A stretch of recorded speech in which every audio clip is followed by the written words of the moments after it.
Mobil berhenti di pintu masuk. Saga keluar bahkan sebelum Han keluar dari mobil. Pamun sedang menunggu di dekat pintu masuk. Dia langsung mendekat saat Saga keluar dari mobil. Di mana Dania? Pamun udah terlihat gelisah. Di mana dia, Pak? Bertanya dengan suara keras. Nona muda belum kembali dari pesta. Saga mencengkeram kerap pakaian Pamun. Apa yang kalian lakukan, ha? Pengawal sebanyak ini, bagaimana kalian bisa kehilangan istriku? Ingin rasanya dia memukul Pamun, tapi pikirannya masih bisa dipakai, sehingga dia melepaskan kerah baju yang dicengkeramnya. Maafkan saya Tuan Muda, udah mengecewakan Anda.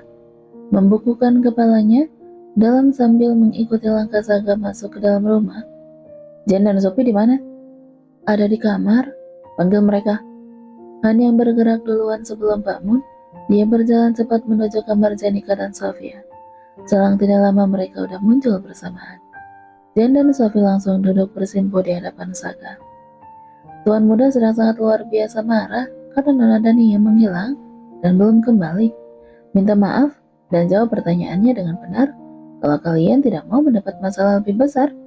Ucapan sekretarisan sepanjang menuruni tangga. Waduh, kenapa kalian meninggalkan kakak ipar kalian sendirian? Maafkan aku kak, kakak ipar bilang mau pergi mencari angin sebentar. Jadi aku membiarkannya pergi dengan mobilnya sendiri. Maafkan aku sudah merepotkan kakak ipar beberapa kali, tapi tidak dia angkat. Maafkan aku kak. Saga menggeram kesal.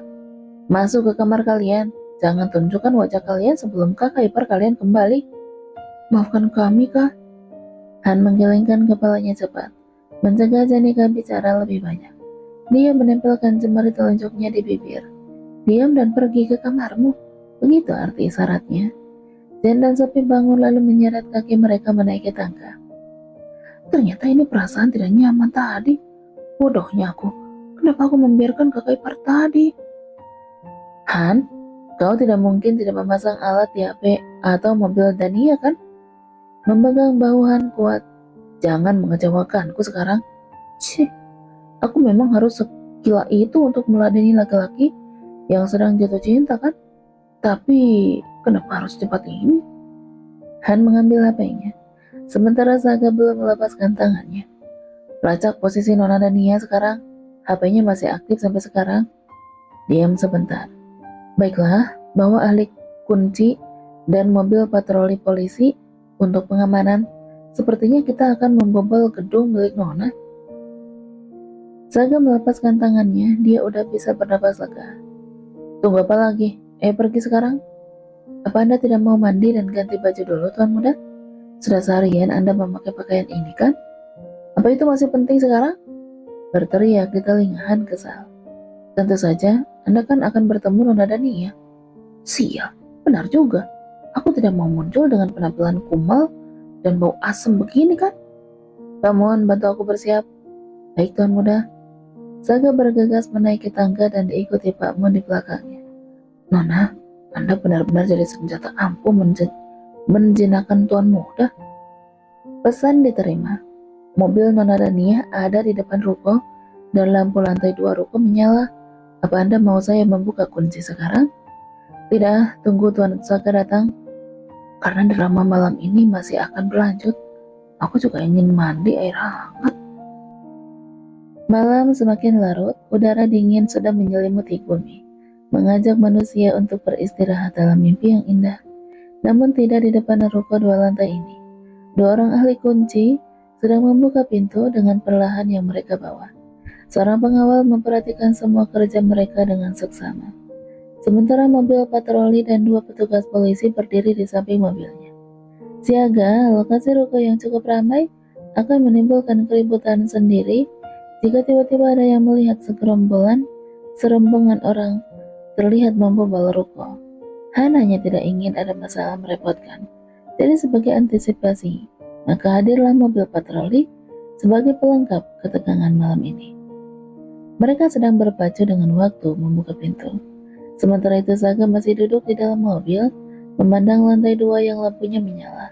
Tidak berpendar terang, tapi mengisyaratkan ruko itu sedang ada penghuninya.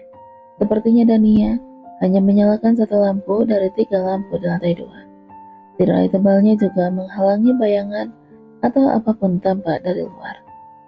Apa yang harus aku lakukan di atas sana nanti? Bertanya pada Han yang duduk diam di belakang kemudi. Tapi mata Han memperhatikan setiap kemajuan yang dilakukan orang-orang di depan pintu itu. Rolling door udah terbuka, tinggal pintu kaca. Saga sendiri sedang merasa bingung akan bersikap seperti apa jika pintu itu udah terbuka, apalagi jika mendapati Dania menangis nanti. Bersikap cool seperti biasanya saja, Tuan Muda. Anda kan selalu begitu kalau ingin menyembunyikan perasaan Anda pada Nona Dania. Pura-pura sok menindas, padahal hanya ingin menyentuhnya saja kan? Saga menendang kursi di depannya. Kau pikir aku masih bisa bersikap sok cool di tengah kecemasanku ini? Mengetuk-ngetukkan jemarinya di kaca jendela. Sepertinya dia benar-benar sedang salah tingkah karena merasa cemas. Saya akan mencegah Anda melakukan sesuatu yang akan membuat Anda malu nanti. Saga mendesah melihat ke arah pintu yang sedang berusaha dibuka. Menurutmu hal paling memalukan apa yang bisa kulakukan di dalam sana? Sudah terlihat sangat tidak sabar. Dia ingin keluar, mendobrak pintu, dan menemukan istrinya. Anda akan menangis dan memohon pada Nona untuk tidak meninggalkan Anda. Saya akan tertawa kalau melihatnya, tapi saya akan pastikan itu tidak akan terjadi. Sialan kamu, Han. Saga mencengkeram bahu Han di kursi kemudi depan. Jangan sampai aku melakukan hal itu. Kalau sampai yang kamu katakan tadi terjadi, awas kau. Sepertinya mereka udah selesai. Saya turun sebentar, Tuan Muda. Mengalihkan emosi sesaat Saga yang muncul tadi. Saga hanya memperhatikan dari tempatnya duduk. Sepertinya pintu kaca memang udah terbuka. Dia menyentuh dadanya yang berdebar karena tegang. Masih memikirkan hal pertama yang akan dia lakukan setelah memasuki ruko. Han turun mendekat ke arah pintu. Pengawal yang sedari tadi berdiri sigap mengawasi 2 ahli kunci untuk mendekat. Menyampaikan informasi kalau pintu udah terbuka, dia menunjuk ke arah mobil polisi. Apa mereka udah bisa pergi? Ya kemudian, sepertinya situasi cukup kondusif sehingga tidak banyak masyarakat yang mendekat. Tidak, bereskan tempat ini seperti semula. Setelah Tuan Saga pergi, sekarang menyingkir, ajak semuanya menunggu di sana. Han menunjuk kursi taman, radius aman yang membuat mereka tidak akan mendengar apapun. Sekalipun Tuan Saga atau Nona Dania akan berteriak nanti di dalam sana. Pengawal itu menganggukkan kepala dan mengajak semua orang untuk meninggalkan posisinya. Kedua polisi tetap meninggalkan mobilnya di tempat semula. Anda sudah bisa masuk, Tuan Muda. Han membukakan pintu mobil, disusul Saga keluar. Terlihat dia mengedarkan pandangannya memeriksa sekeliling sambil menarik napas pelan, mengusir ketegangan. Sial, kenapa aku sepanik ini sekarang? Ingat itu, cegah aku melakukan hal yang memalukan di depan Dania nanti. Jangan sampai dia ketahuan harga diri di hadapan Dania begitu yang ia pikirkan. Baik, Han menganggukkan kepalanya. Lantai 1 gelap. Han mengeluarkan HP sebagai penerang. Dia berjalan di depan menaiki tangga terlebih dahulu. Terdengar isak lirih dari lantai 2. Lalu dia kembali menuruni tangga dan memberikan penerangan agar Saga dapat berjalan tanpa kendala. Nona sedang menangis, katanya setengah berbisik, membuat langkah kaki Saga terhenti. Sebentar dia berusaha menguasai emosinya. Bayangan kejadian pesta yang menjadi praduganya terputar di kepalanya. Beberapa peristiwa yang dia karang sendiri berseliweran berputar seperti film. Sebenarnya apa yang terjadi di pesta? Karena ingin segera menyusul ke ruko, Saga bahkan tidak berpikir untuk menanyakan telah terjadi apa di pesta ibunya tadi kepada Pamun. Sampailah dia di lantai 2. Udara menyeruak, hawa dingin di ruko lantai 2 ini, padahal AC tidak sedang menyala. Atap yang terbuat dari genting dan cukup tinggi memang membuat udara di lantai 2 ini lumayan dingin di malam hari. Di atas tempat tidur seorang sedang terisak kecil. Dia berselimut kain tipis, untuk menangkal rasa dingin di tubuhnya. Bandar lampu bisa membuat Saga jelas melihat ujung kaki istrinya. Selimut tidak sampai menutupi kakinya dari hawa dingin. Saga mendekati tempat tidur. Sial, aku ingin memeluknya sekarang, menyuruhnya berhenti menangis dan minta maaf. Saga menoleh kepada Han. Laki-laki itu menggelengkan kepalanya. Jangan melakukan hal yang memalukan di hadapan Nona yang akan Anda sesali seumur hidup Anda. Begitu kata Han pelan, mengingatkan Saga, hingga akhirnya yang terjadi adalah, "Hei, bodoh!" Menarik kain tipis yang menyelimuti tubuh Dania. Gadis itu terperanjat, dia bangun, menarik selimutnya menutupi dadanya. "Hei, apa yang kau lakukan di sini?" Saga setengah berteriak, sementara Dania menggelengkan kepalanya. Matanya terlihat mengerjap setelah sadar. Seperti tersadar siapa yang datang, Dania menyeka air matanya. Dia mengambil bantal di sampingnya, melemparkan keras menghantam tubuh Saga, sampai dia sendiri yang melempar terhuyung duduk ke belakang. "Hei, kau sudah tidak waras ya? Beraninya melemparkan bantal ke tubuhku." Wah, ternyata dia berhasil bersikap sok cool seperti biasanya. "Apa?" Dania berteriak tidak kenal takut. Hei, hei, siapa yang hei? Kau bilang akan memanggilku sayang kan? Kenapa masih panggil aku hei, hei? Panggil aku sayang." Dania berteriak sambil menuding-nuding Saga. "Apa?" Karena agak shock sepertinya, Saga kehilangan kata-kata membalas Dania. "Kenapa diam? Panggil aku sayang sekarang." Teriakan keras dari mulut Dania. "Aku sedang bermimpi kan? Biar aku melampiaskannya sesukaku. Memang aku harus takut padamu. Ini kan dalam mimpiku. Aku ratunya di sini." Gumamnya sambil mencari bantal di atas tempat tidur. "Panggil aku sayang sekarang." Melemparkan bantal lagi. Saga yang terperanjat menangkap bantal. Wajahnya udah ingin tergelak keras melihat kelakuan istrinya. Apa dia sudah tidak waras? Bagaimana dia bisa mengigau separah ini? Apa sekarang dia sedang berpikir kalau ini mimpi?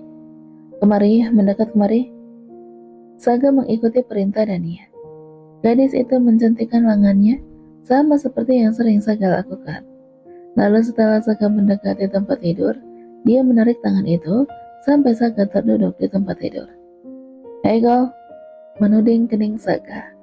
Bodoh. Senyum tipis di bibir Saga. Dia sudah tidak tahan, ingin menghabisi istrinya di hadapannya yang menggemaskan ini.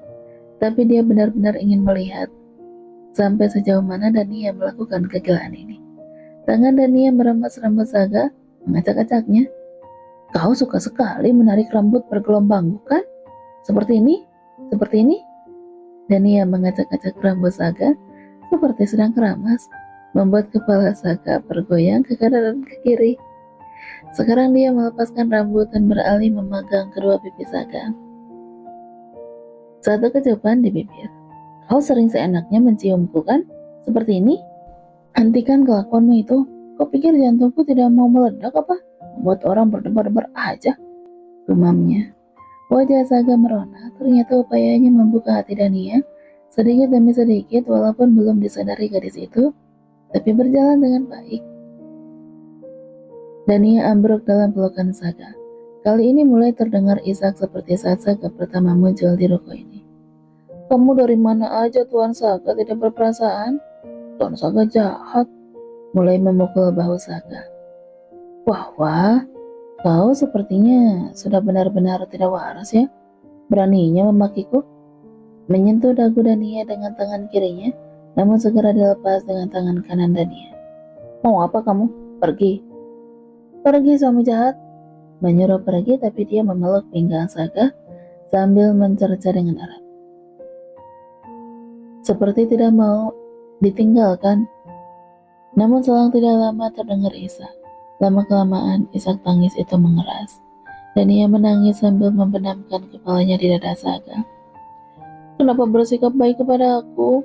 Seharusnya kamu tetap bersikap jahat kepada aku sampai akhir. Kenapa kau baik kepada aku? Setelah aku membuka hatiku, kau mengkhianatiku kan?" Memukul dada Saga berulang, masih dengan air mata berurai. "Kau membuatku menyukaimu, lalu kau mencampakkan aku kan?" menghentikan pukulannya, lalu memeluk pinggang Saga lagi. Napasnya terdengar tidak beraturan. Jangan bersikap baik padaku. Bagaimana kalau aku mencintaimu? Memukul-mukul dada Saga lagi. Sepertinya ia memukul sekuat tenaga yang tersisa. Karena terlihat Saga meringis menahan sakit, tapi tetap membiarkan Dania dengan semua tingkahnya. Kenapa tanganku sakit ya? Padahal ini kan hanya mimpi. Menangis dalam pelukan Saga sampai dia tertidur. Setelah waktu berselang, Dania tidur semakin dalam. Bodoh. Saga membaringkan tubuh istrinya perlahan, memberi kecupan lembut di bibir dan kening Dania. Akhirnya, kau mengucapkan semua yang kau tahan selama ini ya? Saga turun dari tempat tidurnya, memakai sepatu. Han, ya tuan muda, menyimpan HP di tangannya di dalam saku jasnya. Kau merekamnya? Menebak apa yang dilakukan Han dengan HP-nya tadi. Mungkin bisa Anda pakai nanti untuk menjahili Nona kalau dia pura-pura lupa kejadian malam ini. Kekompakan yang hakiki milik mereka berdua dalam hal menjahili Dania. Saga tergelak sambil menepuk bahu Han penuh kebanggaan. Sudah memiliki sekretaris yang sangat bisa diandalkan. Saya siapkan mobil, Anda bisa menggendong Nona kan? Tentu saja, memang kau yang mau menggendongnya. Memukul bahu Han, kali ini kesal. Kita ke hotel, kalau aku bertemu dengan ibu, tidak tahu apa yang akan aku lakukan nanti. Baik. Han bergegas menuruni tangga, menghidupkan lampu di lantai 1, agar Saga bisa berjalan menggendong Dania. Dia menghidupkan mobil. Selang tidak lama, Saga udah keluar membawa Dania dalam pelukannya. Pengawal yang sedari tadi menunggu mendekat ketika Han udah memutar mobil, mau keluar dari tempat parkir. Mobil berhenti, dia mendekatkan kepalanya saat Han menurunkan kaca mobil. Bereskan tempat ini seperti semula, temui aku di hotel nanti. Beri mereka uang, tidak boleh ada berita sedikit pun keluar tentang Tuan Saga. Baik. Mobil melaju menyusuri jalanan kota. Han menelpon. Siapkan kamar Tuan Saga seperti biasanya. Di kursi belakang, Saga menyandarkan kepalanya, sambil tangannya membelai kepala Dania yang tidur di pangkuannya dengan lembut. Maaf, karena sudah membuatmu menangis.